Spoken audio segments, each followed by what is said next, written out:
अस्सलाम वालेकुम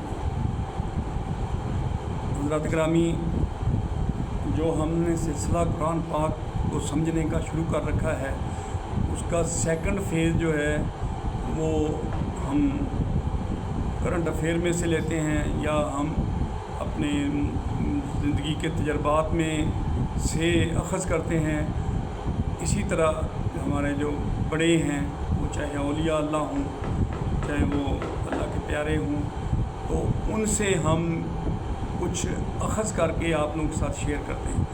तो अभी सबसे बड़ा जो है मेरे नज़दीक मेरे वालिद साहब का रेफ़रेंस है। तो मेरे वालिद साहब जो हैं अल्हम्दुलिल्लाह अल्लाह ताला की ज़ात ने उनको बड़ा नवाजा हुआ था। तो वो मुतवातर नमाज की हालत में और ज़िक्र की हालत में और वज़ू की हालत में रहते थे। तो एक दफ़ा क्या हुआ कि उनकी तबीयत थोड़ी सी नासाज हुई, तो मैं उनको हॉस्पिटल ले गया। वहाँ पे साइकोलॉजिस्ट डॉक्टर थी, तो उसने कहा ठीक है आप चले जाएं, मैं इनको देखती हूँ क्या मसला। उन्होंने जब उनका इंटरव्यू तकरीबन 1 घंटा इंटरव्यू किया वालिद साहब का, डॉक्टर साहब ने हमारे नफ्सियात में। तो 1 घंटे के बाद मैं भी बहुत परेशान हो गया। मैंने कहा पता नहीं इतना लंबा चौड़ा मतलब इलाज हो रहा है। बहरहाल जब 1 घंटे के बाद वालिद साहब को उन्होंने छोड़ा कि ठीक है जी ले जाएं बाबा जी को, तो उन्होंने कहा जी ये मेडिसिन है, तो ये इनको रात को सोने के वक्त एक दे देनी है, रात सिर्फ एक टेबलेट। हम वो लेके आ गए, और रात को वालिद साहब जब सोने लगे तो उन्होंने वो टेबलेट ली। उसके बाद फिर मैं तो ड्यूटी पे चला गया। तो जब मैं वापस आया तो वालिद साहब जो थे बड़े बेचैन और बड़े ही परेशान थे।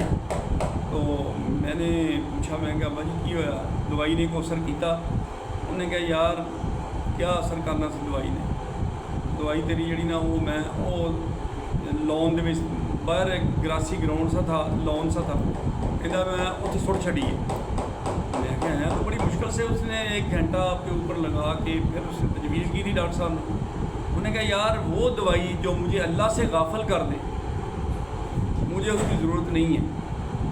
उसने कहा कि इस दवाई की वजह से मेरी फजर की नमाज जो है ना वो छूट गई, मुझे जाग ही नहीं आई। पता नहीं ये कैसी दवाई थी कि मुझे ऐसी नींद आई है, यानी ईशा की नमाज़ पढ़ने के बाद दवाई खाई तो ऐसा सोया हूँ कि फजर की नमाज का होश भी नहीं रहा, तहज्जुद पढ़नी तो एक तरफ रह गई। तो उसने बोला भी मुझे ऐसी ना दवाई चाहिए, ना मुझे ऐसी कोई इलाज चाहिए जिसकी वजह से मैं अपने अल्लाह से गाफिल हो जाऊँ।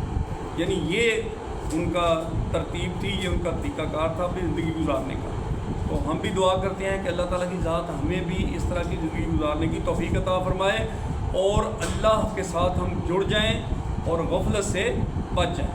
तो ये बहुत ही बड़ा पैगाम मैं अपने पास संभाल के फिर रहा था। ये अमानत थी वालिद साहब की। तो आज हम उनके लिए दुआ भी करते हैं कि अल्लाह ताला उनको जन्नत के आला से आला मुकाम में जगह अता फ़रमाए और हमारी ज़िंदगियों को भी उनके मुताबिक चेंज कर दे। वाह खुदा वना अल्हम्दुलिल्लाह रब्बिल आलमीन, आमीन सुमा अल्लाह हाफ़िज़।